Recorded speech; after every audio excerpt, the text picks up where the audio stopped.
आपल्याला जर पोट आणि वजन कमी करायचं असेल तर आपल्याला लहान लहान सवयीमध्ये चांगल्या बदल करूया. म्हणजे चांगल्या सवयी घडवण्यासाठी आधी लहान लहान सवयी बदलूया आपल्या. ते म्हणजे काय, पहिला सकाळी लवकर उठायची सवय लाव्या.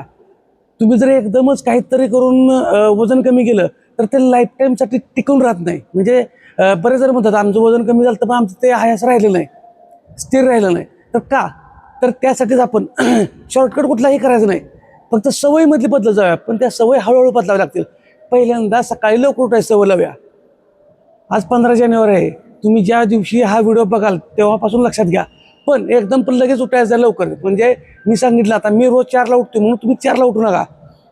तुम्ही जर 7ला उठत असाल तर सुरुवातीला 15 मिनिटं अगोदर उठा. एकदम शरीराला ताण द्यायचा नाही. एकदम 2-2.5 तासात झोप अचानक बंद कमी करायची नाही त्याची. लहान लहान सवयी कारण 10 मिनिटं 15 मिनिटं अलीकडे घेऊया. एकदम कुठल्याही शरीराला ताण द्यायचा नाही आणि अशा लहान लहान सवयी बदलूया. ऑटोमॅटिक 100% रिझल्ट देतात. छोट्या छोट्या गोष्टी आहेत पण खूप महत्त्वाच्या आहेत. त्याला फक्त सातत्य ठेवायचं आहे. अशाच माझ्यासाठी फॉलो करा.